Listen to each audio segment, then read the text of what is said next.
Assalamualaikum warahmatullahi wabarakatuh.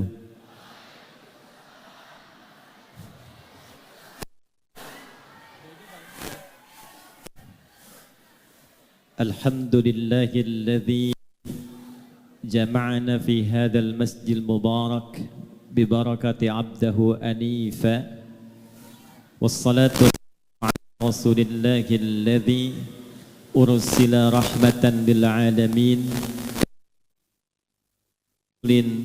ursila hanifa wa salawatullahi alaihi wa salamuhu tam wa ala alihi wa sahbihi wa dhurriyyatihi wa ummatihi ila yaumil mi'adi wa wafa wa ba'd.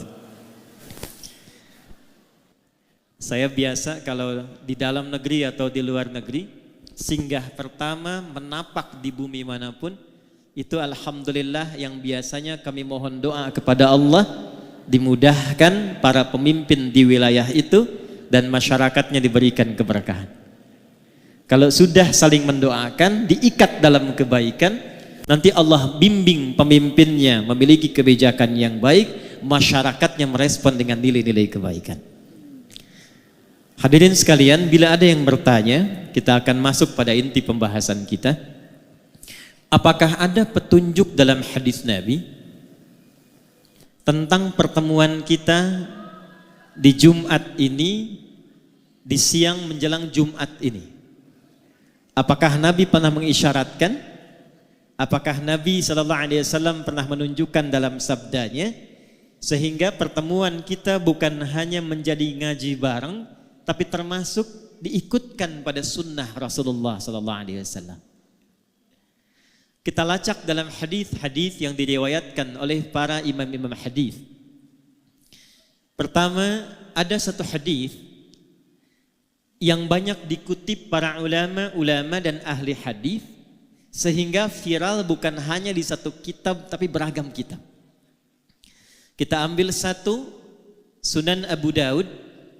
Abu Daud ini nama aslinya Sulaiman As-Sijistani, dari Sijistan. Hafal banyak sekali hadis dan lisannya itu ringan mengucapkan hadis, lunak sekali. Kalau ditanya ini hadis apa, dijawab bukan hanya matannya, sanadnya, tapi kualitasnya. Ini sahih, ini dhaif, ini munkar, ini maudhu', ini makruh dan sebagainya. Maka Imam Ibnul Qayyim Al-Jauziyah berkomentar, jika ada dulu Nabi Daud mudah melunakkan besi dengan tangannya, maka ini Abu Daud mudah melunakkan hadis dengan lisannya. Beliau menyantumkan hadis ini dalam Sunan Abu Daud nomor hadis 4900. Ada juga yang lain, Imam At-Tirmidzi. Nama aslinya Muhammad, tumbuh berkembang di Tirmidzi, dikenal dengan At-Tirmidzi. Meriwayatkan hadis ini dalam kitabnya Sunan At-Tirmidzi nomor hadis 1040. Ada lagi Ibnu Hibban, punya kitab namanya Sahih Ibnu Hibban, meriwayatkan hadis ini di nomor hadis 3020. Saya ambil jalur yang sama. Imam Abu Daud menerima dari Muhammad bin Ala.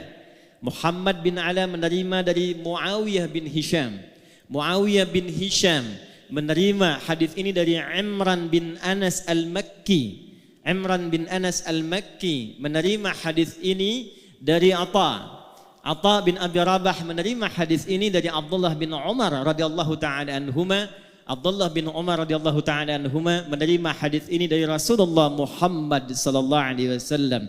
Bin Abdullah bin Abdul Muttalib bin Hashim bin Abdul Manaf bin Qusay bin Murrah bin Kilab bin Ka'ab bin Ghalib bin Fihr bin Malik bin Nadar bin Kinana bin Khuzaimah bin Mudrikah bin Ilyas bin Nizar bin Mudar bin Ma'ad bin Adnan bin Addi bin Adri bin Muqawwam bin Nahur bin Tarikh bin Ya'rub bin Yasjub bin Nabit bin Ismail alaihi salam bin Ibrahim alaihi salam bin Azar atau bin Nahur bin Abir bin Kinan bin Arfakhshad bin Sam bin Nuh alaihi salam bin Mikhlail Matushalah bin Kinan bin Anwas bin Tith bin Adam alaihi salam. Coba ulangi. Hadisnya berbunyi, qala Rasulullah sallallahu alaihi wasallam, "Udhkuru mahasina mautakum." Udhkuru mahasina mautakum wa kuffu an masawihim. Di jalurnya Sayyidah Aisyah radhiyallahu taala anha, di jalurnya Al-Mughirah bin Syu'bah radhiyallahu taala anhu, la tasubbu halakakum aw mautakum wadhkuru fihim khaira. Di jalurnya Ibnu Abbas radhiyallahu taala anhuma, la tasubbu amwatana wadhkuru lahum aw la tu'dhu ahyana. Atau kama qala Rasulullah sallallahu alaihi wasallam. Yuk kita masuk ke inti hadisnya. Bapak Ibu sekalian, ada yang sangat menarik di hadis yang dipesankan Nabi ini. Kalimatnya singkat, padat, tegas tapi dalam. Uzkuru mahasina mautakum. Kalau ada yang wafat di antara kalian, kata Nabi, maka sibukkanlah dengan menyebut-nyebut, memviralkan, menceritakan kebaikan-kebaikannya. Wa kuffu an masawihim. Wa kuffu ay imtana'u, dan kemudian tahanlah dirimu, jangan pernah lakukan an masawihim, untuk menyebutkan keburukan-keburukannya. Singkat, padat, dalam. Kalau ada orang wafat, kata Nabi, sibukkan diri kalian, apalagi keluarganya, kerabatnya, untuk memviralkan. Nah, di bahasa sekarang viral. Kalau terjemah dulu itu baru disebutkan, ceritakan. Kalau sekarang orang senang viral karena kalau sudah viral, kemudian bisa di-share, bisa di-like, dan di-subscribe. Viralkan. Kenapa mesti diviralkan? Di sini para ulama mengajarkan setidaknya ada 3 hal yang penting dalam kalimat Nabi ini, yang bila dikerjakan akan terus melahirkan manfaat bagi yang wafat, memberikan jariah bagi yang telah wafat, meneruskan kebaikan bagi yang hidup, dan yang ketiga yang paling penting, memberikan peta jalan kehidupan bagi yang hidup, bagaimana nanti setelah wafat akan dikenang seperti orang baik yang kita viralkan kebaikannya itu. Maka pelajaran pertama kita turunkan dengan cepat. 1, udzkuru mahasina mautakum.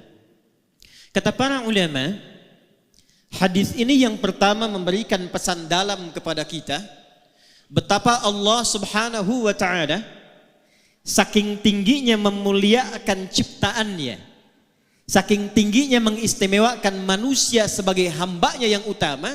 Maaf, jangankan saat hidup, saat wafat pun dijaga kehormatannya. Jadi hanya dalam Islam yang manusia itu dituntun untuk memuliakan manusia lainnya, jangankan dalam hidup, saat wafatnya pun dijaga. Ini saya berikan satu rahasia ya, tapi ini diantara kita saja nih. Ya. Nanti saya akan nyambung ke almarhum nih. Ya. Buka Quran surah 17 di ayat ke-70, paling kanan di pertengahan di mushaf. Hanya manusia yang saat diciptakan oleh Allah, itu dari awal penciptaannya sampai pemberian misinya, sampai wafat dan kembalinya, dimuliakan, disanjung, diviralkan di kalangan makhluk lainnya. Saya mulai Quran surah ke-17 tadi ayat 70. Walaqad karramna bani Adam wa hamalnahum fil barri wal bahr wa razaqnahum minat thayyibat wa faddalnahum ala kathirin mimman khalaqna tafdila. Walaqad karramna, ayatnya dimulai dengan lam, qad tambahna. Lam saja sudah taukid menguatkan, qad sudah tahqiq menjamin, na ta'zimun nafsi li ta'zimu sya'ni. Paham? Tidak. Kalau di Quran itu ada ayat dibuka dengan lam, ditambah dengan qad, ini menunjukkan ayatnya begitu istimewa, begitu penting, kandungannya tak sama dengan ayat biasa. Kalau sudah pakai lam, pakai qad, ditambah pakai na, singkatan dari nahnu, ditujukan ke Allah, ini menunjukkan informasinya bukan sekedar istimewa, tapi begitu agung, saking agungnya Allah menghadirkan keagungan zatnya untuk menunjukkan keagungan informasi yang disampaikan. Contoh bandingannya Quran surah 54 ayat 17, 22, 32, 40 tentang Quran. Walaqad yassarnal Qur'ana lidzikri fahal mim muddakir. Saking agungnya Quran, tingginya Quran, itu orang-orang yang mau berinteraksi dengan Al-Quran, ngaji Quran, membaca Quran, menghafal Quran, itu dijamin keutamaannya 4 kali dibandingkan dengan amalan biasa menggunakan lam, qad, dan na' ta'zimun nafsi. Karena itulah Quran tidak diturunkan kecuali malaikat yang istimewa yang membawa, Jibril. Sejak Jibril bawa Quran, naik status jadi Ruhul Amin, Sayyidul Malaikat. Diturunkan pada Nabi Muhammad SAW. Begitu Nabi Muhammad membawa Al-Quran, naik status beliau menjadi Sayyidul Anbiya wal Mursalin. Diturunkan di hari Jumat. Begitu Jumat mendapati turunnya Quran, naik status harinya menjadi Sayyidul Ayyam. Diturunkan di malam hari, saat turunnya malamnya berubah menjadi status Lailatul Qadar, Lailatul Mubarakah. Turun di Mekah, Mekah berubah menjadi tempat yang penuh berkah. Turun di Yathrib, Yathrib berubah jadi Al-Madinah Al-Munawwarah. Siapa saja yang bisa dekat dengan Al-Quran, maka mendapatkan keutamaan serupa dan jaminannya keagungan Allah Subhanahu wa Ta'ala. Ayat yang serupa nafasnya itu tentang manusia. Jadi bukan hanya Al-Quran. Saat Allah mencipta Adam, lalu diciptakan keturunannya Bani Adam, 7 kali disebutkan dalam Al-Quran, itu dibuka kalimat penciptaan dan penetapannya dengan lam, qad, dan nun. Nah, seperti halnya Allah membuka keagungan Al-Quran. Walaqad karramna Bani Adam. Allah menegaskan, hey, aku tidak menciptakan hambaku manusia ini dengan penciptaan biasa. Bersamaan dengan penciptaannya, aku muliakan, kata Allah, seluruh bagian penciptaannya. Jadi cuma satu makhluk Allah yang dicipta itu semuanya mulia. Baik fisiknya, sampai sifatnya, sampai keadaan dirinya. Contoh Bapak Ibu, ini secara fisik, jin tidak disebutkan, malaikat tidak disebutkan, cuma manusia. Quran surah 95 di ayat yang keempat. Saking sempurnanya fisik manusia, itu dibuka dengan 3 risalah Nabi. Nabi Isa alaihissalam, Nabi Musa alaihissalam, Nabi Muhammad sallallahu alaihi wasallam. Wattini waz zaitun. Risalah Nabi Isa alaihissalam. Wa turi sinin. Risalah Nabi Musa alaihissalam. Wa hadzal baladil. Risalah Nabi Muhammad sallallahu alaihi wasallam. Untuk apa Allah bersumpah dengan 3 rasul unggul ini dan ditutup dengan Sayyidul Anbiya wal Mursalin untuk menegaskan laqad khalaqnal insana fi, fisiknya manusia sempurna. Jadi dengan jin itu masih bagus kita Pak fisiknya. Dengan jin itu Bu masih bagus kita. Dengan malaikat yang dari cahaya, kalau ditampilkan itu masih utama fisik kita. Jadi dengan malaikat saja masih unggul, dengan jin unggul, apalagi dengan hewan. Ibu main ke kebun binatang di Medan, absen tuh dari monyet sampai singa. Bandingkan sama wajah ibu yang ada di cermin, jauh Bu. Jauh. Karena itu ketika disebutkan mulia, dinamakanlah dengan bashar. Disebutkan 35 kali dalam Al-Quran. Kita selalu ngaji Jumat tuh kalau enggak Yasin Al-Kahf. Ayat 110-nya, Qul innama ana basyarum mithlukum. Bashar itu bukan sekedar nama. Manusia yang dicipta dengan kulit halus dan baik. Karena itu enggak boleh di dalam Quran itu fisik sengaja dirubah. Enggak boleh. Quran surah keempat An-Nisa di ayat 118 sampai 119. La'anahullah, setan dilaknat oleh Allah. Kemudian dia berjanji, di antara janjinya, saya akan bisikkan kepada manusia supaya merubah tampilan dirinya. Yang pesek pengen jadi mancung, rubah. Apalagi merubah jenis. Yang laki-laki pengen jadi perempuan. Kena razia, nama siapa? Nia, Pak. Nama siapa? Nia. Nama lengkap? Kurniadi.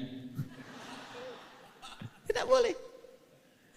Dan dahsyatnya, itu fisik kita itu kenapa tidak boleh dirubah? Karena bersamaan dengan tampilan fisik ini, melekatlah takdir maslahat kita sampai wafat. Ini Pak Musa kalau nggak begini tampilannya, nggak bisa jadi wagub. Pak Rahmat kalau nggak begini, nggak mendapatkan keberkahan sampai saat ini. Saya kalau dirubah tampilan misalnya mirip-mirip Ustadz Abdul Somad, antum nggak kenal saya. Jadi kalau Allah sudah mencipta, itu yang terbaik yang Allah siapkan untuk kita. Maaf, saya agak cepat sedikit. Turun ayat Quran, boleh saya berdiri? Izin ya Pak, izin. Baik. Bu. Baik. Ini kepala sampai ujung kaki. Pelan-pelan. Allah mencipta kita dari ujung kepala sampai ujung. Ini kepala sampai kaki bukan sekedar fisik biasa. Ini mulia. Saya ulangi. Kepala sampai kaki ini bukan sekedar fisik biasa, tapi mulia. Karena mulia, itu Allah turunkan ayat-ayat dalam Al-Quran untuk membimbing semua bagian fungsi tubuh ini dari kepala sampai kaki supaya fungsinya pun mulia. Supaya terjaga keadaan fisik ini. Diciptakannya bagus, berperilakunya mesti bagus, pulangnya pun mesti bagus. Contoh, ini mata fungsinya apa? Tuh, sudah salah. Kalau cuma melihat, itu belum masuk ke fungsi manusia. Hewan pun melihat. Ayam melihat. Kambing melihat. Elang terbang tinggi, anak ayam terlihat di bawah. Ibu naik pesawat, anak sendiri belum tentu kelihatan. Karena itu ketika Allah menunjukkan fungsi mata, dijelaskan dalam Quran bukan hanya fungsinya secara fisik, tapi menunjukkan kemuliaannya. Turun Quran surah ke-24, ayat 30 untuk laki-laki, 31 untuk perempuan. Perhatikan ayatnya. Qul lil mu'minina yaghuddu min absarihim. Katakan pada setiap laki-laki yang beriman kepada Allah, yang yakin Allah telah mencipta dirinya, yaghuddu min absarihim. Jaga pandangannya, matanya hanya boleh melihat yang baik-baik saja. Saya ulang, matanya hanya boleh melihat yang baik-baik. Ketika yang dilihat tidak baik, palingkan. Nah, memalingkan dari yang tidak baik itu yang disebut dengan ghaddul basar. Saking mata ini mulia, Allah melarang mata ini melihat yang tidak baik. Itu istrimu, lihat. Itu istri orang, jangan banyak dilihat. Ini proyek kamu, lihat. Itu proyek orang, jangan banyak kemudian berminat untuk diambil dengan cara yang tidak tepat. Ini pulang dari masjid nih, ini sandal kamu, itu sandal orang. Paham? Paham? Jadi sepanjang kita jadi manusia, kenapa dilarang untuk melihat yang tidak baik? Supaya menjaga kemuliaan penciptaan matanya. Dari mata turun ke, langsung ke hati aja Bu. Ke lisan. Dari mata turun ke lisan, ke mulut. Apa fungsi mulut? Tuh. Bicara yang baik. Turunlah Quran surah ke-49 ayat ke-11 sampai 12. Perhatikan kalimatnya. Ya ayyuhalladzina amanu. Dipanggil pakai ya, disebutkan 361 kali dalam Al-Quran. Memanggil yang dekat, menengah dan jauh. Setelah itu ada ayyuha, disebutkan 150 kali dalam Al-Quran. Ayyunya menguatkan, haknya mengingatkan, tanbih. Setelah itu ada alladzina, disebutkan 1080 kali dalam Al-Quran. Itu memanggil semua tanpa kecuali. Yang besar, yang kecil, laki-laki, perempuan, tua, muda, punya jabatan, tak punya jabatan. Kata Allah, hei, semuanya tanpa kecuali. Yang tinggalnya dekat, yang menengah, yang jauh. Laki-laki, perempuan. sepanjang Anda merasa yakin dengan Allah yang telah mencipta lisan kita, la yaskhara qaumin qaum. Jangan biasakan mencela. La yaghtab ba'dukum ba'dha. Jangan gibah. Jangan gosip. Kenapa dilarang melukai dengan celaan? Kenapa lisan tidak boleh merendahkan? Karena dijaga oleh Allah supaya lisan ini selalu tampil terhormat. Sebab ketika ada seseorang mencela, itu pasti keadaan dirinya rendah di hadapan Allah Subhanahu wa taala. Kalau enggak percaya, Bapak Ibu silahkan pulang dari sini, keluarkan kata-kata kotor, saat yang bersamaan rendah keadaan kita di hadapan Allah Subhanahu wa taala. Itulah sebabnya muncul hukum haram. Dari kata hurmah, sesuatu yang terhormat. Jadi turunnya hukum haram ini asalnya bukan ingin mencegah kita dari satu perbuatan, bukan. Tapi ingin menjaga kehormatan kita karena Allah menciptakan kita dalam keadaan yang mulia. Satu. Ini penting dulu saya sampaikan, ini saya mohon maaf sebesar-besarnya sebelum saya masuk ke hal yang terkait dengan ayahanda kita Haji Hanif. Karena kita kehilangan bagian pertama ini. Quran minta saling menyayangi. Sekarang yang terjadi saling menyakiti. Buka berita, lihat sekarang baik yang online ataupun yang offline. Setiap kita buka berita 85% beritanya kalau bukan pembegalan, bukan perampokan, bukan kemudian pembunuhan, maaf, yang satu mencela pada yang lainnya. Yang satu melukai pada yang lainnya. Padahal yang kita ngaji Quran yang sama, nabinya nabi yang sama. Kenapa orang dahulu bisa menjaga dan mempraktekkan Quran itu untuk menampilkan kebaikan dirinya? Orang sekarang jauh dari petunjuk Quran dan hadis. Ini bagian pertama. Awas, hati-hati ya. Hati-hati. Karena nanti ada orang yang saat akan masuk surga, ditimbang amalnya, kata Nabi, ternyata terhambat dia karena pernah melukai fisik baik dirinya ataupun orang lain. Yuk kita lihat. Cek hadis Muslim. Riwayat sahabat Abu Hurairah radhiyallahu taala anhu. Saya agak cepat. Jadi satu kali Nabi sedang kumpul begini, tiba-tiba beliau tanya pada sahabatnya, Atadrunal muflis? Tahukah kalian tentang orang yang bangkrut saat di hari kiamat nanti? Lalu sahabat rebutan menjawab. Kata mereka, ya Rasulullah, al-muflisu fina ma la dirhama lahu wa la mata'. Orang bangkrut menurut kami yang sudah tidak punya uang sepeser pun, tak ada aset sedikit pun. Secara teori dunia benar. Tapi perhatikan jawab Nabi. Al-muflisu min ummati. Orang bangkrut yang mengaku umatku itu. Tolong garis bawahi ya. Nabi tidak menyebutkan umatnya Nabi Isa, tidak menyebutkan umatnya Nabi Musa, tapi ada orang mengaku umatnya Nabi Muhammad sallallahu alaihi wasallam. Saya tanya yang hadirin di sini semua, kita umatnya Nabi bukan? Ulangi, kurang keras. Umatnya Nabi bukan? Perhatikan baik-baik, hati-hati. Ada di antara umat Nabi, ya'ti yaumal qiyamati, datang di hari kiamat bisolatin, solatnya rajin sekali. Jadi tercatat tulisan di kitabnya itu rajin solat. Jangankan fardunya, sunnahnya pun dia buru. Dia tahajud, dia solat sunnah, ada catatannya. Wasyamin, rajin puasa. Jangankan Ramadan, Senin datang dia puasa, Kamis datang dia puasa. Dia tak tunggu Senin Kamis, dia lakukan puasa Daud. Wazakatin, rajin zakat. Fokus. Cuma sayang kata Nabi, wa ya'ti qad syatama hadza. Tapi saat yang bersamaan dia pernah mencaci orang lain. Wa qadzafa hadza, menuduh orang lain. Wa daraba hadza, menyakiti fisik orang lain. Puncaknya, awas hati-hati, wasafaka dama hadza. Bahkan ada yang menumpahkan darah, menyebut nama Allah di dalamnya. Allahu Akbar, tembak orang lain. Allahu Akbar, bunuh orang. Allahu Akbar, bom orang lain. Hati-hati, kalau Nabi pernah sampaikan, berarti potensi terjadinya itu mungkin terjadi. Maaf, mudah-mudahan tidak terjadi di Medan, di tempat lainnya lagi. Apa yang amin? Jadi waktu terjadi bom di Jalan Tamrin, Itu saya sedang di Lampung. Duar meledak.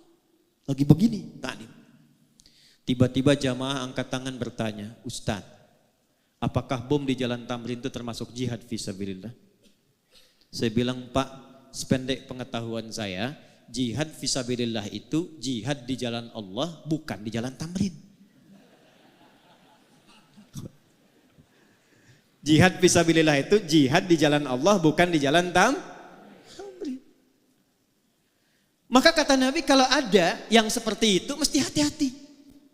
Karena apa yang terjadi? Tukhadhu hadza min hasanati. Kalau ada orang baik sholat, lantas dia setelah sholat mencela orang, maka diambil pahala itu dari sholatnya, diberikan kepada orang yang baru dicelanya itu. Kalau ada orang puasa, saat buka menggibahi orang, menggosipkan orang, itu diambil pahala puasanya, ditransfer kepada orang yang digibahi itu. Fa in faniyat hasanatuhu, kalau habis kebaikan ini masih ada sisa satu, pernah fitnah orang, maka karena nggak ada bekal lagi, bangkrutlah dia. Dosa-dosa orang yang difitnah itu diambil, diberikan kepadanya. Faturiha finnar, maka dicuci dulu di neraka, baru kemudian diangkut, diberikan ke dalam surga. Fisik. Awas, penting saya sampaikan karena sabda Nabi ini zaman sekarang kita mudah dapati. Betapa banyak orang cuma update status tapi isinya bisa melukai orang lain.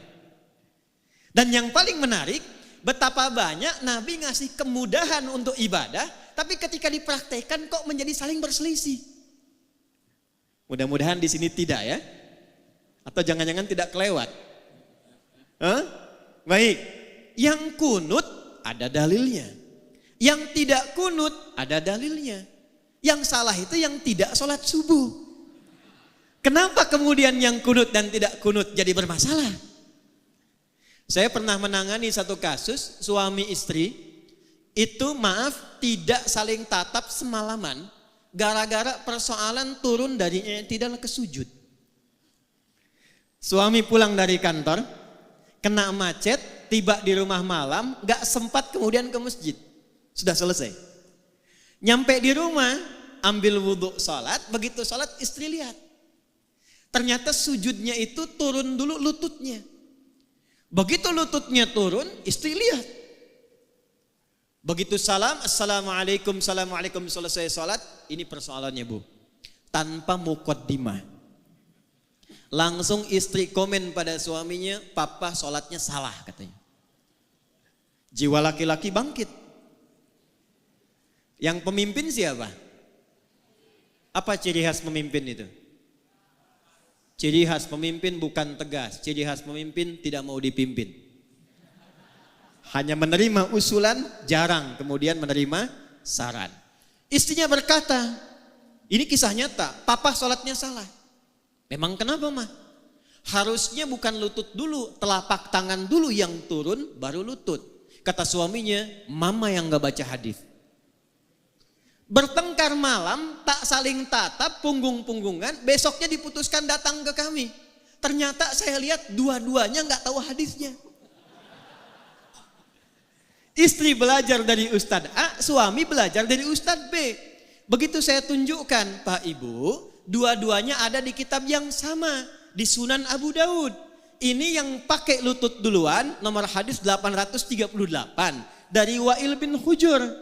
Yang pakai telapak tangan cuma beda 2 nomor. Nih kiri atas Abu Hurairah nomor hadis 840. Wa'il itu masuk Islam duluan dibandingkan Abu Hurairah. Saat Wa'il masuk Islam, nabinya masih segar. Ikut perang Badar, ikut perang Uhud. Wa'il lihat Nabi sholat, turunnya pakai lutut karena lututnya nggak bermasalah. Abu Hurairah masuk Islam di tahun ke-7 Hijrah. Nabi usia 60 tahun, 3 tahun sebelum meninggal. Di suasana itu banyak hadis menunjukkan lutut beliau bermasalah. Kadang sholatnya pakai tongkat, kadang nyindir ke tiang-tiang, nyindir ke tiang karena lututnya bermasalah. Usia 10 lutut bermasalah. Abu Hurairah lihat kalau lutut bermasalah, Nabi turunnya pakai apa? Ternyata telapak tangannya dulu. Jadi mau pakai lutut, pakai telapak tangan, dua-duanya ada. Nabi menunjukkan untuk kemudahan sujud, bukan karena persoalan tua dan muda saja. Jadi jangan simpulkan juga kalau ada kemudian anak muda sujud pakai telapak tangannya, tua. Jadi kalau anak muda olahraga cedera dia, lututnya masalah, gunakan telapak tangannya. Telapak tangan masalah, gunakan lututnya. Lutut benar, telapak tangan benar, yang salah sujud pakai kepala duluan.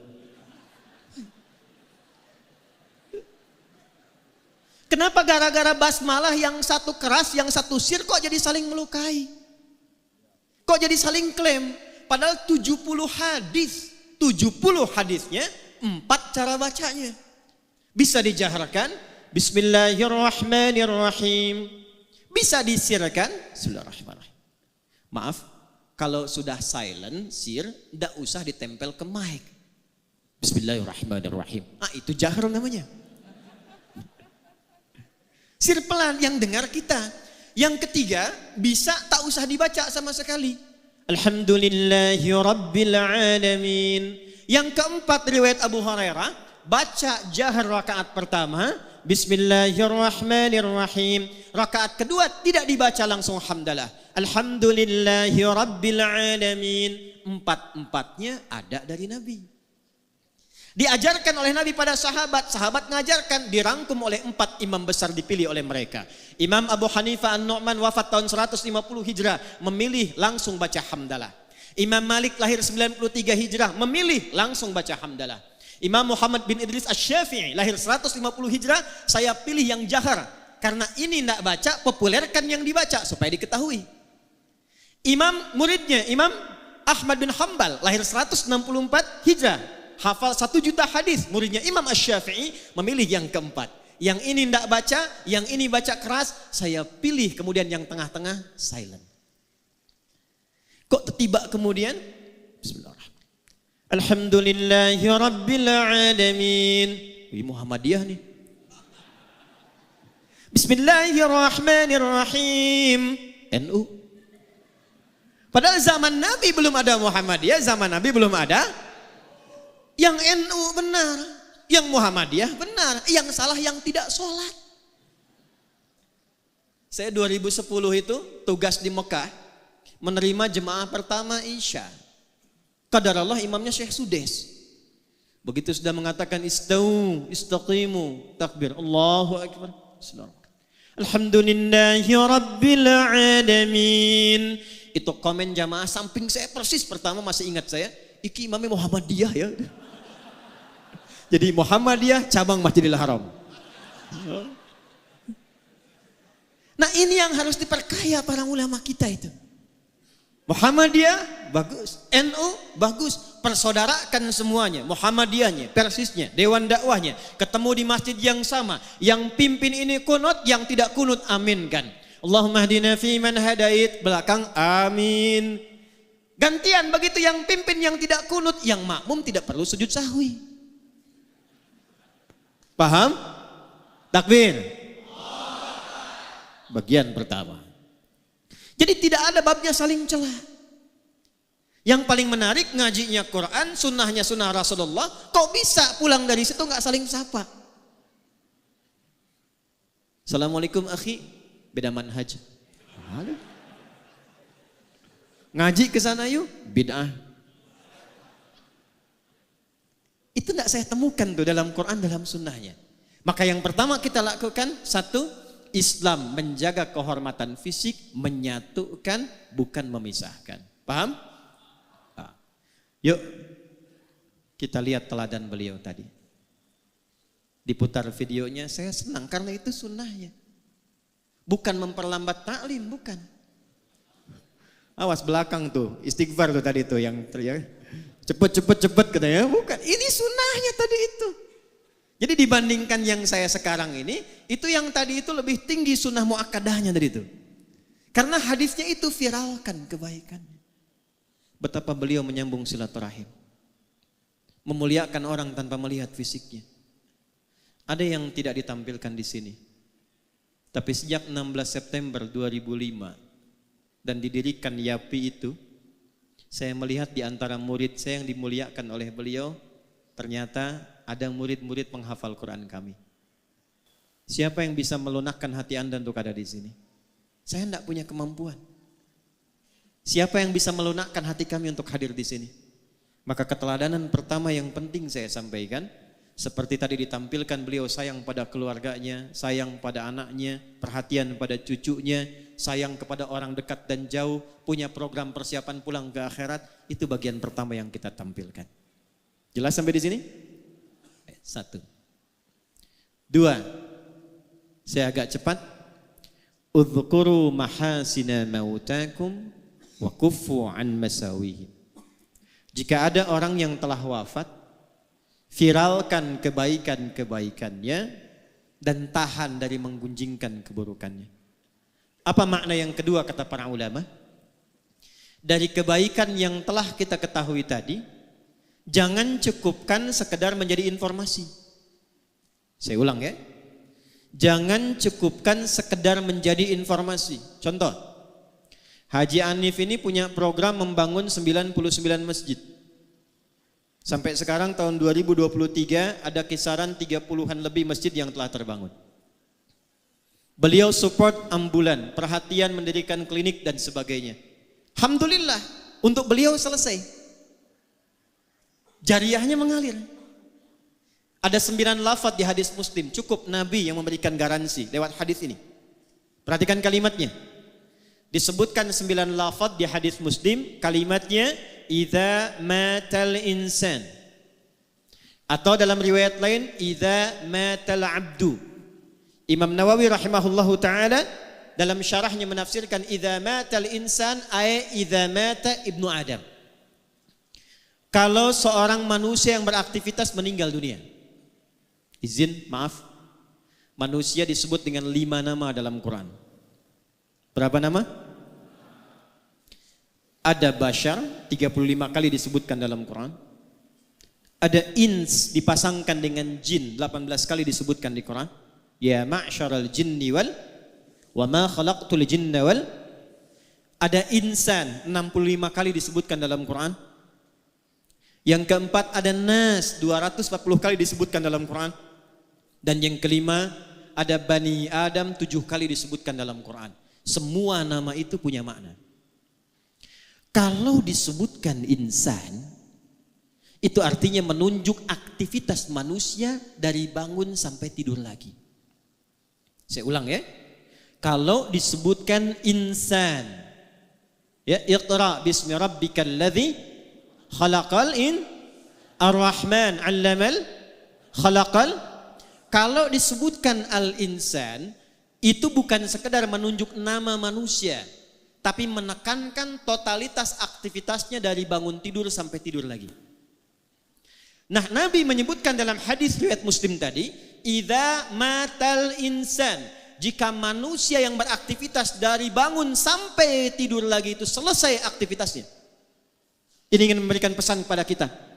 Anda sesibuk-sibuknya, sehebat-hebatnya, punya jabatan yang tinggi, harta yang banyak, ilmu yang luas, tetap kita akan wafat. Itu poinnya. Idza matal insan, kalaupun sibuk, sampai tidurnya sedikit, bisnisnya banyak, ngajarnya banyak, kedudukan tinggi, pada akhirnya wafat. Quran surah 39 ayat 30, innaka mayyitun wa innahum mayyitun. Silahkan berbuat apapun kata Nabi, tapi pada akhirnya Anda wafat. Nah, sebelum wafat itu, ini poinnya. Maka Nabi berpesan, bagi setiap personalnya lewat hadis Muslim tadi, siapkan diri kita supaya saat wafat itu mendapatkan kebahagiaan yang sama atau bahkan lebih dengan saat hidup.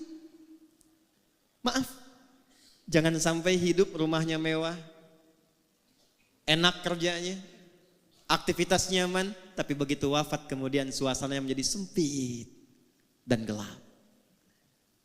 Ukuran berapa di alam kubur itu? 2 kali 3?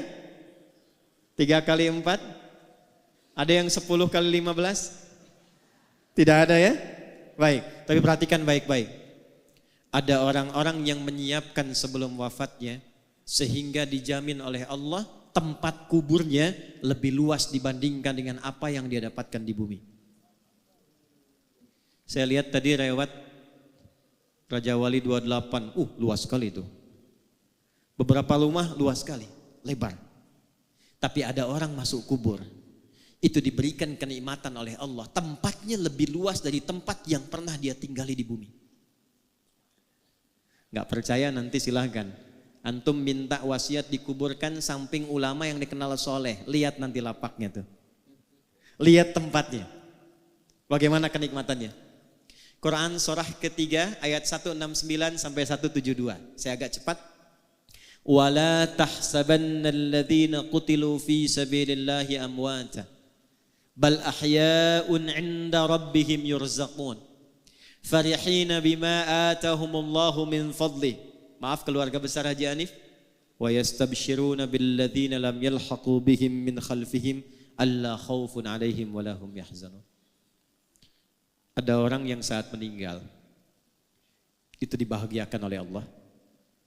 Dilimpahkan kenikmatan tiada batas. Sampai-sampai kalau dia mampu kata Allah, dia ingin kabarkan kepada keluarga besarnya. Kamu jangan banyak nangis. Kamu jangan sedihkan aku. Perhatikan ini ayat. Wa yastabshiruna billadzina lam yalhaqu bihim alla khaufun 'alaihim wa lahum yahzanun. Jangan khawatir tentang saya. Jangan banyak menangisi saya. Kalau bisa siapkan bekal supaya cepat nyusul ke sini. Di sini lebih enak dibandingkan dengan apa yang kamu rasakan sekarang. Itu Quran. Itu Quran. Dilimpahkan bahasa Qurannya, dilimpahkan tanpa henti sampai tiada batas. Sampai tiada batas.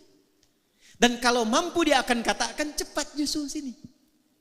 Jangan banyak bersedih, jangan khawatir dengan kondisiku, di sini lebih enak. Siapa orang-orang ini? Adalah orang yang setidaknya menyiapkan 3 bekal sebelum wafatnya dan disifati 3 bekal ini oleh Allah dalam Al-Quran dengan fi sabilillah. Wala tahsabanna alladhina qutilu fi sabilillah. Jangan Anda duka orang yang wafat yang mendedikasikan hidupnya untuk berjuang di jalan Allah. Nah, apa fi sabilillah ini? Ternyata bukan cuma ikut aksi militer saja, tidak. Banyak sekali ruangnya. 1 kata Nabi, idza matal insanu inqata'a sa'iru amali. Memang orang itu kalau sudah wafat terputus semua potensi pekerjaannya. Sudah. Enggak bisa sholat lagi, enggak bisa puasa lagi, enggak bisa kerja lagi. Tapi Masya Allah, ada 3 yang ia siapkan sebelum meninggal dan 3-tiganya walaupun tak mampu dikerjakan lagi, pahalanya terus mengalir. Jadi kalau nanti ini mengalir, wujudnya berupa cahaya di alam kuburnya. Berupanya cahaya, nur. Ya, bentuknya diberikan cahaya. Lalu diberikan kenikmatan oleh Allah berlimpah, dicukupkan semuanya, nikmat. Apa 3 ini? 1, dia menyiapkan sebelum pulangnya amalan utama yang melahirkan transfer pahala disebut dengan sedekah jariyah. Saya ulangi, namanya sedekah jariyah. Ini rumus cepat ya buat kita yang hidup nih. Ini beliau sudah mengajarkan tadi lewat tayangan yang kita lihat. Jadi sedekah itu ada 2. Saya ulangi, sedekah ada berapa? 2. Semua kegiatan baik kita itu disebut sedekah namanya. Salat itu sedekah. Zakat itu sedekah. Di Quran zakat disebut sedekah. Khudz min amwalihim sedekah. Dikeluarkan disebut sedekah. Innamas shadaqatu lil fuqara. Sedekah. Nah, sedekah jenisnya 2. 1 yang disebut sedekah tsabitah. Amalan tetap selesai saat hidup, pahala enggak ngalir saat wafat. Contoh, kita sholat sehari berapa? 5 kali yang fardu. Setelah meninggal kan tak sholat lagi. Nah, yang mengalir pahalanya itu yang kita kerjakan saat hidup. Selesai meninggal enggak dapat transfer pahala lagi dari sholat kita. Selesai. Itu namanya sedekah tsabitah. Tapi kalau Anda siapkan karpet untuk masjid. Saya mau titip 1 keran untuk orang wudu. Saya mau titip genteng 1 saja untuk yang di masjid. Saya mau titip 1 mushaf untuk dibacakan oleh anak-anak penghafal Quran. Kemampuan cuma 1. Bekal cuma 50.000. saya belikan mushaf, saya simpan di Masjid Al-Musannif misal. Allahu Akbar, wafat orangnya. Dibaca mushafnya oleh satu jamaah yang hadir di masjid itu.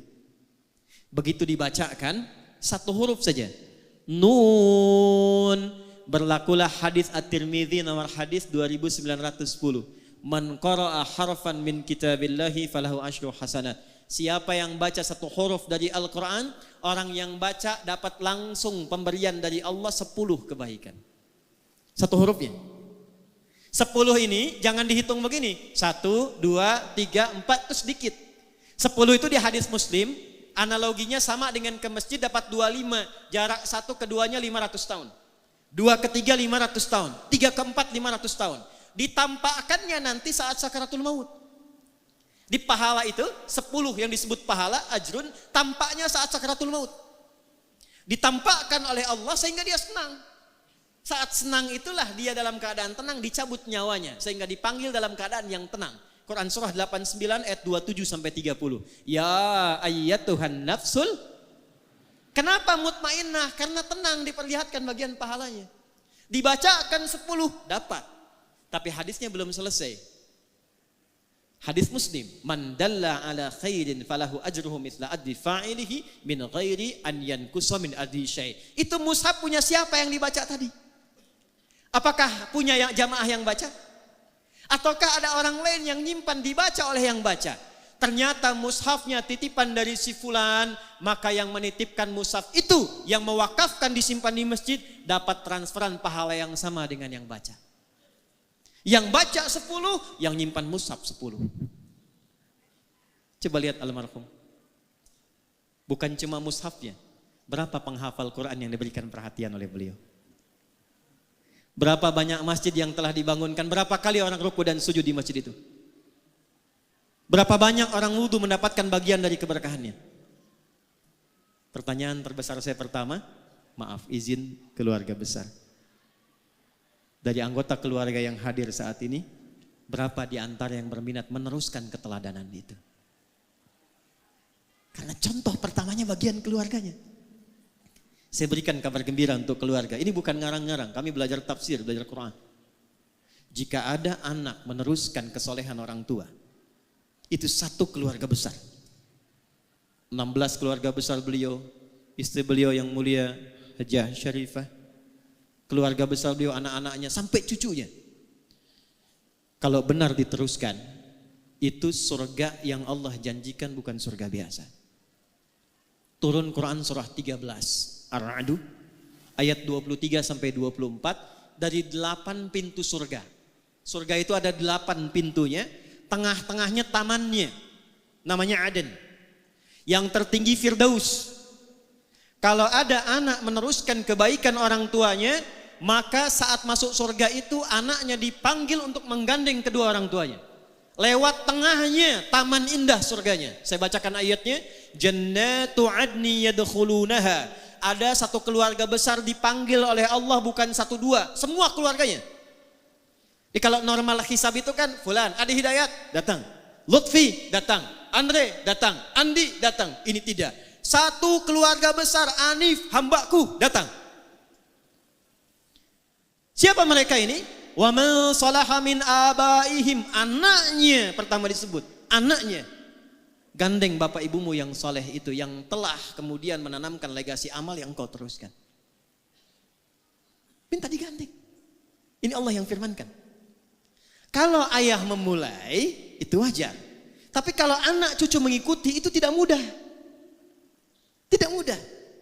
Makanya nasihat para nabi, itu sebelum meninggal, yang dikumpulkan anak-anak itu bukan persoalan warisan harta, tapi meneruskan kebaikan yang telah kemudian dikerjakan orang tuanya.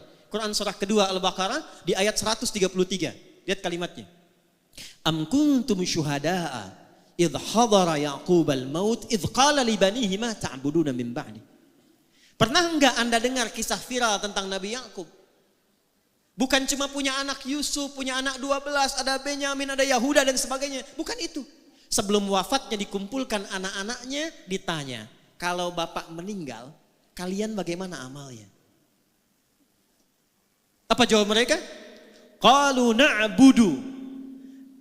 Ya Bapak, jangan khawatir. Setelah ayahanda meninggal, tanamkan dalam hati Bapak yang dalam, kami tidak akan pernah keluar dan menyimpang dari nasihat-nasihat ayah untuk meneruskan amal-amal kebaikan ayah. Na'budu ilahaka wa ilaha abaika Ibrahim wa Ismail wa Ishaq ilaha wahidah. Jazakumullah khair. Semoga Allah muliakan guru-guru kita, menyehatkan, merahmati, dan memberikan kemampuan kita meneladani kebaikan-kebaikan beliau. Saya teruskan. Kata anak-anaknya Yakub, Pak, jangan khawatir. Amal-amal yang telah Bapak tinggalkan kami teruskan. Kami tidak akan menyembah Tuhan selain Allah. Pastikan supaya Bapak pulangnya pun tenang. Begitu Yakubnya meninggal dalam keadaan tenang, diteruskanlah oleh putra-putranya beliau. Ada Yusuf alaihissalam. Dan Yusuf lebih sukses dibandingkan ayahnya Yakub. Boleh jadi putra beliau mungkin usahanya ada yang lebih sukses daripada ayahnya.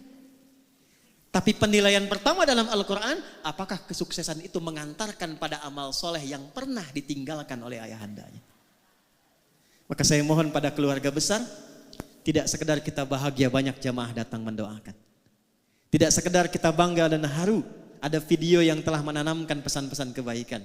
Tapi pertanyaan besarnya, siapa di antara keluarga besar yang mau menggandeng beliau sebagai kebahagiaan saat pulang menghadap Allah Subhanahu wa taala? Teruskan. Fokus. Wa azwajihim, dan istri-istrinya.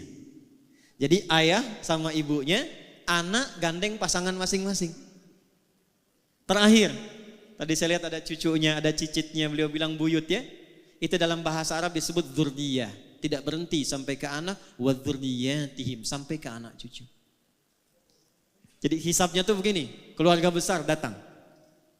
Setelah itu gandeng masing-masing. Yang sudah menikah berpasangan gandeng. Nanti bapaknya minta digandeng. Ya, wa man salaha min abaihim wa azwajihim wa dzurriyyatihim. Cucu-cucunya diminta bergandengan. Itu belum dahsyat. Wal malaikatu yadkhuluna 'alaihim min kulli bab. Lalu malaikat diperintahkan berjejer di setiap pintu surga untuk menyambut satu keluarga besar ini. Fokus. Salamun 'alaikum bima sabaratum fa ni'ma uqbaddar. Fokus baik-baik. Selamat kata para malaikat. Jadi setiap lewat pintu surga, selamat. Lewat pintu surga, selamat.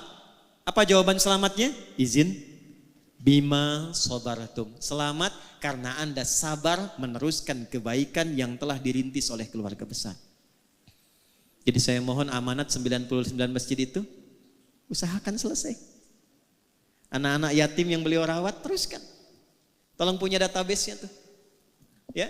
Majlis-majlis ilmu, klinik yang beliau pesannya apa tuh dari situ. Teruskan. Nah kita yang hadir, bagian dari keluarga jauh dari keluarga Haji Anif ini, kita siapkan rencana. Ingin seperti itu. Ya, jadi bukan sekedar dengan informasi, dari sekian banyak kebaikan, yang tidak usah semuanya. Apa yang bisa kita lakukan dari situ? Alhamdulillah, beliau yang bangun masjidnya, saya besok ingin titipkan mushaf di dalamnya. Ya, begitu dibacakan nun, cuman satu memang hurufnya, tapi 10 kebaikan pahalanya.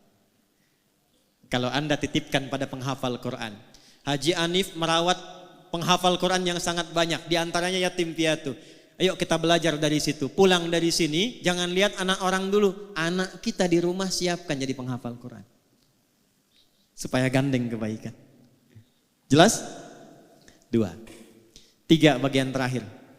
Nah, ini poin yang sangat penting sebelum kita berdoa untuk jeda ke Jumat. Ini Sayyidul Ayyam. Saya ulangi dari yang pertama supaya kita nggak lupa. Jaga fisik kita dengan saling menjaga diri dalam kebaikan dan berinteraksi secara sosial dengan nilai-nilai kemuliaan.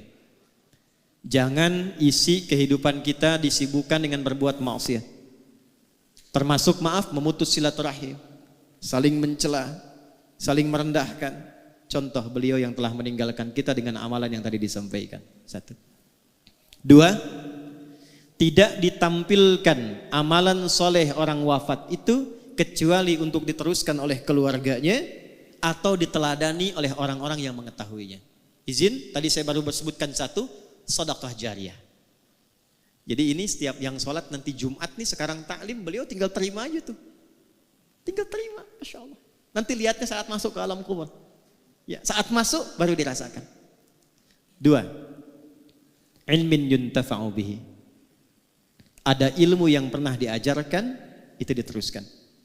Saya mohon izin tidak bermaksud mengajari, tapi hanya mengingatkan anak-anak beliau dan cucunya. Saya yakin selama hidup tuh pasti ada petuah-petuah beliau yang baik. Teruskan, ajarkan lagi. Beliau mungkin pernah mengajarkan jangan tinggal sholat. Beliau mungkin pernah mengajarkan bersabar ketika menjalani usaha. Berbuat yang jujur, itu ilmu. Ya, jadi mohon maaf nih, izin cucunya, anaknya. Kalau ada bawaan malas sholat, ingat beliau rahimahullah. Ingat buyut, ingat ayah. Karena cahaya nggak sampai. Di Mesir, ada orang soleh, kisah nyata. Begitu beliau meninggal, maaf, anak perempuannya jadi penari. Penari yang terbuka, saya tak perlu sebut lah. Itu malam satu kali bermimpi bertemu ayahnya. Makam ayah ini sepi katanya, gelap. Ayah tidak mendidik engkau untuk jadi seperti ini. Maka dia bangun kaget, dia menangis, dia bertobat, dia konsultasi pada seorang ulama. Kekinian dia berubah menjadi perempuan yang sangat saleh. Beliau amalnya sudah banyak. Tapi kalau ada anaknya, ada cucunya, ada godaan-godaan, mau tertinggal sholat nih, cahaya belum mengalir. Keterangan belum tiba. Ilmin yuntafa'u bih. 3, ini spesifik, waladin salihin yad'u lahu. Waladin salihin yad'u lahu. Anak-anak soleh yang dididik oleh beliau, yang membiasakan berdoa untuk kedua orang tuanya. Baik yang hidup ataupun yang telah wafat. Jadi mohon izin ya, setelah sholat sertakan doa. Dan bukan setelah sholat saja, setiap amal baik. Selesai ngaji ini, walam yakul lahu kufuwan ahad. Jangan berhenti, doa. Ini ada doa khusus hari Jumat, saya ajarkan ya.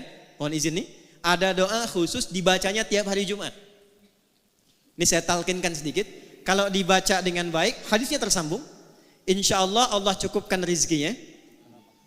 Allah jaga dari perbuatan maksiat. Dan diberikan yang paling utama dari kegiatannya. Jadi kalau kerja dikasih jabatan yang utama. Kalau ilmu, ilmu yang utama yang mudah diamalkan. Allahumma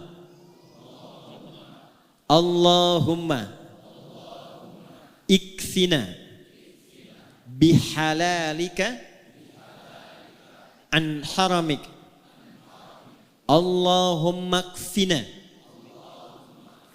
bihalalika an haramik wa aghnina bi ta'atika an ma'siyatik wa bi fadlika amman siwak.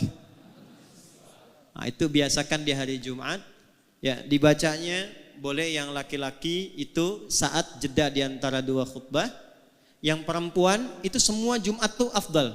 Yang perempuan biasanya Sayyidah Fatimah radhiyallahu taala anha itu punya waktu khusus dan punya asisten untuk melihat kondisi matahari hanya Jumat saja. Ba'da asar menjelang maghrib. Jadi kalau sudah tiba matahari itu mau ke barat, itu asisten Sayyidah Fatimah mengatakan hanal waqt, hanal waqt. Kata Sayyidah Fatimah, hahya waktuha, hahya waktuha. Waktu mustajab itu dari mulai malam ke pagi, khususnya saatan, waktu sejenak di antara dua khutbah, puncaknya menjelang maghrib. Bacakan 3 bagian itu dan itu bersanad. Itu bersanad. Yang terakhir, yang ketiga. Saya ulangi, yang terakhir, yang ketiga.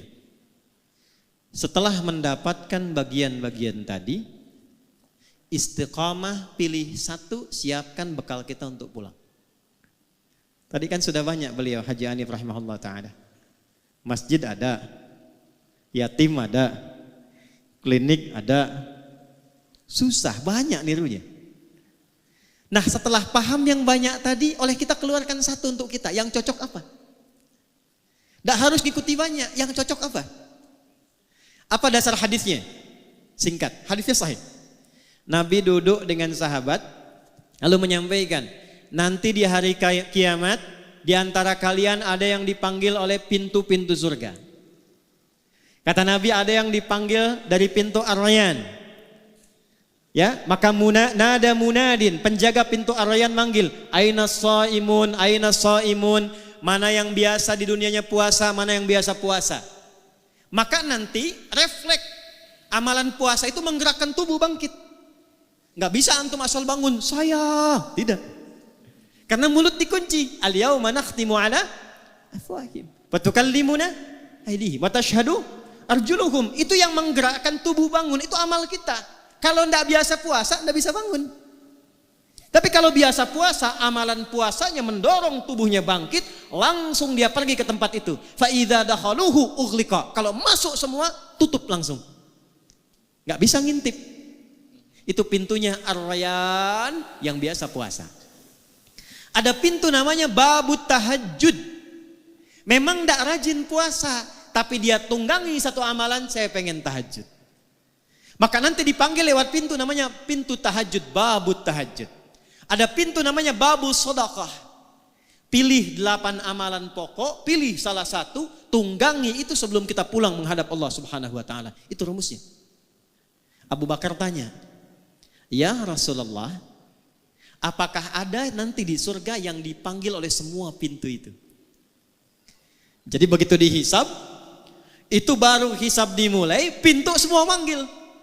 Mana fulan, mana fulan, mana fulan, bukan umum lagi. Ya. Mana si fulan, semua pintu manggil. Kata Nabi, ya akan ada dan aku berharap engkau termasuk bagian dari orang yang dipanggil semua pintu surga itu. Saya mau tanya sebentar sebelum menutup. Kalau Nabi mendoakan itu pasti tidak? Diijabah tidak? Perhatikan Abu Bakar As-Siddiq sekalipun sudah mendapat doa Nabi, beliau tidak berhenti dengan senyuman. Alhamdulillah kabul, tidak. Apa yang dilakukan beliau? Besoknya Nabi keliling, Nabi kumpulkan sahabat, Nabi tanya, siapa hari ini yang sudah jamaah? Semua angkat tangan. Jadi semua sahabat Nabi itu yang sangat baik, amalnya banyak, dekat dengan Nabi, di dunia hidup dengan Nabi, melihat Nabi, beramal membersamai Nabi, di alam kuburnya jaminan bagus, di akhirat surganya tinggi, itu masih jamaah ke masjid. Ada orang, bukan di sini ya, bukan sahabat Nabi, belum jelas amalannya, tidak membersamai Nabi di dunia, terancam dengan alam kuburnya, surga belum jelas. Rumah dekat masjid, speaker masjid menghadap ke rumahnya, masih belum tergerak untuk ke masjid. Tapi kalau ditanya cita-citanya surga Firdaus bersama Nabi. Siapa yang sudah jamaah hari ini? Semua angkat tangan. Nabi naikkan levelnya. Maaf, siapa yang sudah jenguk orang sakit hari ini? Sebagian turun, yang sebagian angkat. Di antara yang angkat Abu Bakar. Siapa yang sudah mengantarkan jenazah hari ini? Sebagian turun lagi, Abu Bakar angkat. Siapa yang menyolatkan jenazah hari ini? Sebagian turun lagi, Abu Bakar angkat. Siapa yang infak hari ini? Sebagian turun, Abu Bakar angkat. Jadi rupanya begitu mendapatkan konfirmasi di lisan Nabi yang mulia, ada orang dipanggil dari semua pintu surga itu, beliau keluarkan kurikulum amalnya jadi catatan. Setiap hari keliling untuk mengamalkan catatan itu. Abu Bakar Siddiq. Dipeganglah tangan beliau oleh Nabi sallallahu alaihi wasallam, dikatakan, hadza akhi, Abu Bakar ini saudaraku. Faman adahu faqad adani. Siapa yang menyakiti Abu Bakar, dia telah menyakiti aku. Saya tanya pada antum, Haji Hanif ini amalnya udah banyak. Insya Allah kita berdoa husnul khatimah, ya, tandanya banyak, ya, kemuliaannya sudah banyak, diviralkan terus. Kebanggaan bukan hanya untuk keluarga, orang-orang dekat, orang jauhnya. Saya baca. Izin saya baca, Pak. Tadi saya menyebutkan itu karena saya di jalan pengen tahu baca. Saya hafal anak-anak beliau tadi. Saya tanya Pak Musa itu untuk konfirmasi saja. Beliau nomor 8 tuh saya tahu. Ya, saya hafal. 16 bersaudara, kan? Ya, saya hafal. Saya lihat sebelumnya. Saya tuh melihat hanya untuk mengetahui ini beliau amalannya apa ini. Apa yang saya bisa ikuti. Ternyata saya temukan di antara murid saya pun diapresiasi oleh beliau. Kami punya angkatan pertama ahli Quran, angkatan pertamanya 14.000 orang. Di antara 14.000 orang itu ada yang diapresiasi beliau, diperhatikan beliau. Mungkin keluarga belum tahu. Luar biasa. Amalnya sudah banyak. Tapi yang jadi pertanyaan untuk kita, kembali ke hadis tadi. Apa yang sudah kita niatkan untuk hadir saat ini? Jangan sampai cuma datang, duduk, lihat ustaz, rekam, pulang. Sayang. Rekaman itu harus membawa nilai yang memberatkan amal soleh kita saat pulang menghadap Allah Subhanahu wa taala. Ya? Dan terakhir, saya tidak menginginkan keluarga Haji Hanif saja yang serombongan masuk. Karena ada ayat lain di Quran surah 39 ayat 73, bukan hanya satu keluarga, tapi ternyata tetangganya, kerabatnya, jamaahnya ikut semua gabung. Surah Az-Zumar surah 39 ayat 73 menutup bagian dari haul kedua. Allah yarham ayahanda Haji Musannif atau Haji Hanif rahimahullahu taala. Wasiqal ladzina taqaw rabbahum ilal jannati zumara. Adakah di antara Anda, kata Allah, yang ingin termasuk dalam golongan orang-orang takwa yang dikumpulkan oleh Allah lintas keluarga, lintas tetangga, masuk semua rombongan satu surga? Kalau sekarang kita berkumpul cuma di dunia, besok ada peluang dikumpulkan semua, dipanggil rombongan Masjid Al-Musannif. Insyaallah. Hatta idza ja'uha wa futihat abwabuha qala lahum khazanatuha. Sampai ketika dibuka pintu besar surganya, rombongan semua masuk, penjaga surganya mengatakan, "Salamun alaikum." Selamat. Anda kompak saat di dunia, kompak. Tibtum, Anda jadi orang baik saat di dunia. Jadi acara kita ini selepas pulang mesti menginspirasi kita merubah jadi baik. Makanya keluar dari masjid beda doanya dengan saat masuk. Coba lihat doa masuk masjid itu apa? Allahumma ftahli abwaba rahmati. Ya Allah, mohon bukakan untukku pintu-pintu rahmatmu. Saya tanya sama antum deh yang laki-laki, kalau masuk masjid itu dari satu pintu atau banyak pintu? Banyak, masuk sini keluar lagi, masuk sana keluar lagi gitu. Walaupun pintunya banyak, pasti masuknya di satu arah kan? Satu pintu kan? Pintu itu kalau satu babun, kalau banyak abwabun. Kok bisa masuk satu pintu, minta doanya banyak pintu? Allahumma ftahli abwaba rahmati. Perhatikan ya, saya mau akhiri. Ya Allah, mohon bukakan untukku pintu-pintu rahmatmu.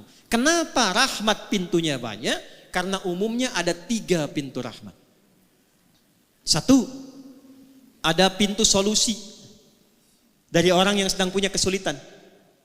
Itu di Quran surah kedua Al-Baqarah ayat 155 sampai 157.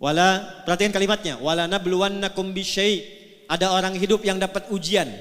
Minal khauf, gelisah. Ini ada sebagiannya sudah gelisah nih, jam berapa selesainya? Kapan persiapan Jumatnya? Wal ju', ada yang lapar. Ada yang datang ke sini dari sejak subuh. Belum sarapan. Tanya-tanya habis Jumat dapat nasi kotak enggak gitu ya? Wa naqsim minal amwal. Ada yang datang ke masjid barangkali punya persoalan di kantornya. Akhir bulan belum jelas bagaimana gajiannya. Wal anfus, ada yang sakit sampai sebagian wafat. Terakhir, maaf, wat thamarat, ada yang hasil kerja kerasnya mungkin diambil orang lain. Maksudnya apa? Tidak semua yang masuk ke masjid itu hatinya gembira. Ini wajahnya senyum-senyum, mungkin sedang punya masalah. Maka saat Anda masuk, dijawab oleh Allah, masuk, sholat 2 rakaat, sujud, minta. Saat Anda minta itulah Allah jawab. Apa jawabannya? Ayat 157-nya. Ulaika alaihim salawatum min rabbihim wa rahmat. Jadi Anda masuk, Allahumma ftahli abwaba rahmatik, rahmat. Allah tanya, rahmat yang mana yang kamu inginkan? Saya punya masalah ya Allah. Nama saya memang rahmat, tapi masalah saya banyak.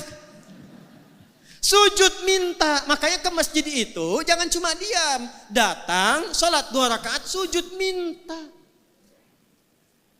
Bukan bikin status. Bukan gosip. Saya tidak Ustaz, tidak seperti ibu itu tuh, sama. 2, maaf. Rahmat Allah yang kedua itu singkatnya puncak ampunan dari dosa yang sudah berlumur.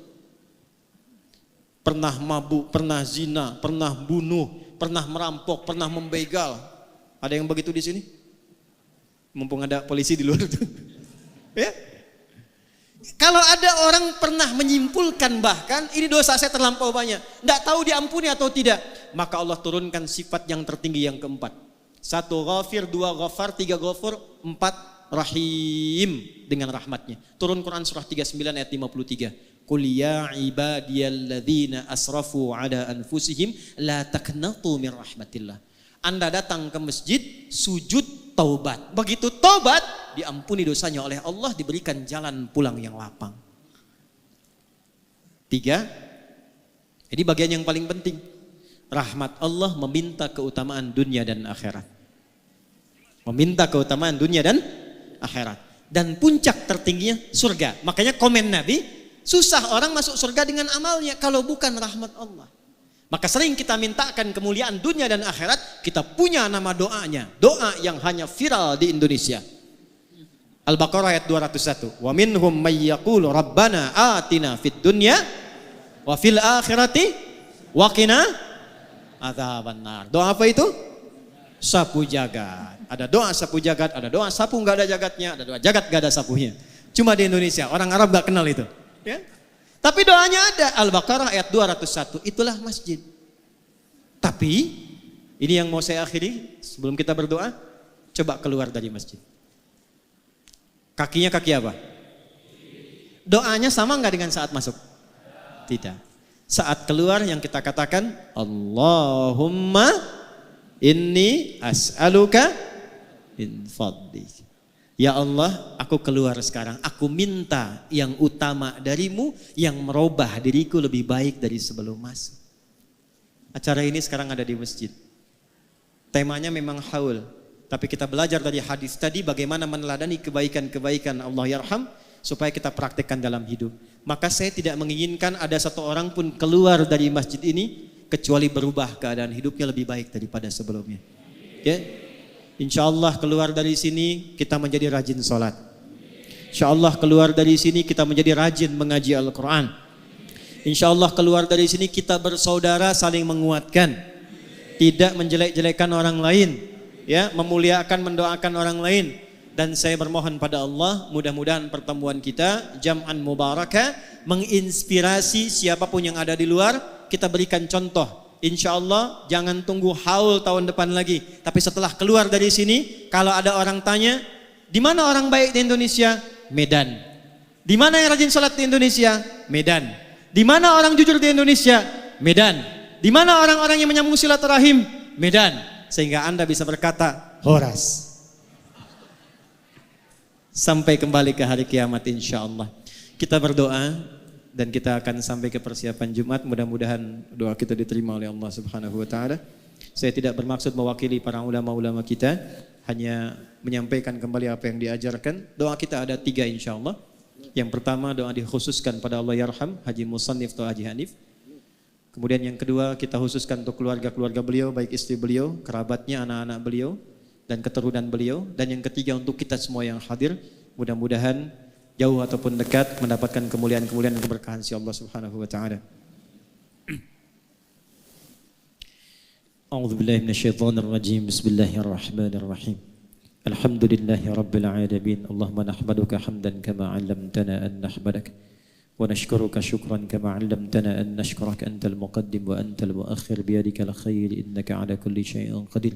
اللهم نصلي ونسلم على حبيبك الكريم رسولك المصطفى الأمين سيدنا محمد وعلى آله وصحبه أجمعين. اللهم إنا نخصك يا الله بالدعاء لك بأسمائك الحسنى وصفاتك العلى. اللهم يا الرحمن الرحيم يا الملك القدوس يا الذي على كل شيء قدير بيدك الخير فإن كل عسير بيدك يسير.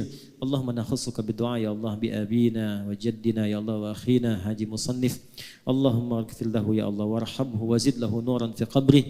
Ya Allah kami khususkan doa bermohon pada ayahanda kami ya Allah, kakek bagi cucu-cucunya, buyut bagi cicitnya, ayah ya Allah bagi anak-anaknya, suami bagi istri tercintanya. Ya Allah lapangkan kubur beliau ya Arhamar Rahimin. Anugerahkan ya Allah limpahan cahaya-cahaya kebaikan bagi beliau ya Rabbal Alamin. Berikan jariah terbaik pada semua amal soleh yang telah beliau kumpulkan ya Rabbal Alamin. Jadikan kuburnya ya Allah sebagai bagian dari pancaran dan percikan kenikmatan surga. Allahumma ya Rabbal Alamin barik ya Allah ailatihi ya Rabbal Alamin. min auladihi wa hafadhihi wa aqribaihi ya rabbal alamin. Ya Allah, sebagaimana Engkau berikan nilai-nilai kebaikan pada Haji Musannif selama hidupnya sampai wafatnya, maka percikan kebaikan itu kepada seluruh keluarga besarnya, saudara-saudarinya ya Allah, istri tercintanya, anak-anaknya, cucunya. Allahumma barik ya Allah hadhil ailah, berkahi keluarga ini ya rabbal alamin. Yassir lahum kulla amalihim ya Allah, wardah kama tuhibbu wa tardah. Ya Allah, anugerahkan kemudahan dalam aktivitas mereka. Berikan ridhamu pada semua aktivitas mereka, cintai mereka dalam kebaikan dan jauhkan mereka dari kemaksiatan yang dapat menjauhkan mereka dari pertemuan dengan orang tua mereka. Allahumma ya Allah kama karamta wa barakta li hadhil ailah. Wa ya Allah fabarik lana jami'an jam'an mubarakah. Ij'al jam'an hadza jam'an marhumah wa tafarraqana min ba'dihi tafarruqan ma'sumah. Ya Allah, seperti Engkau limpahkan kebaikan kemuliaan pada keluarga besar Haji Anif dalam hidupnya atau setelah wafatnya, maka berikan kebaikan yang sama kepada kami hadirin pada saat ini ya rabbal alamin. Berkahi kehidupan kami ya Allah, jadikan pertemuan kami pertemuan yang saling mencintai. Bila pun kami mesti berpisah, jadikan perpisahan kami mengeratkan silaturahim dan kebaikan di antara kami. La tada'lana fi maqamina hadza dzamban illa ghafartah. Ya Allah, bila ada pendosa hadir di sekitaran masjid ini, jangan biarkan ia pulang kecuali Engkau ampuni seluruh dosa-dosanya. Wala hamman illa farajtah. Jika ada yang datang di antara kami membawa kegelisahan, jangan biarkan ia pulang kecuali Engkau telah tenangkan keadaan hatinya. Allahumma wala asran illa yasartah. Jika ada di antara kami yang datang membawa kesulitan, jangan biarkan ia pulang kecuali Engkau telah tenangkan keadaan hatinya dan hilangkan seluruh kesulitannya. Allahumma wala maridan illa syafaitah.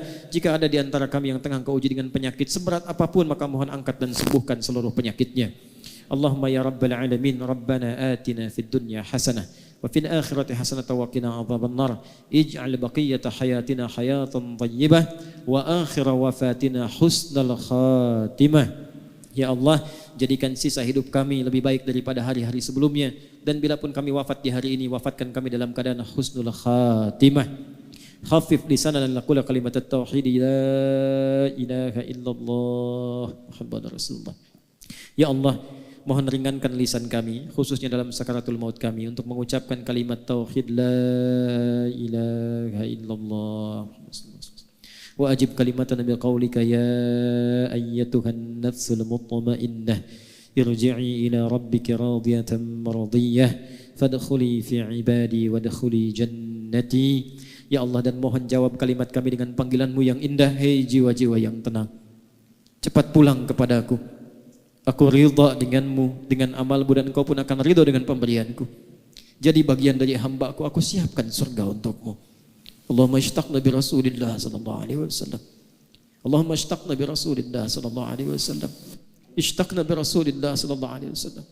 Ya Allah, kami rindu untuk berjumpa dengan Rasulullah sallallahu alaihi wasallam.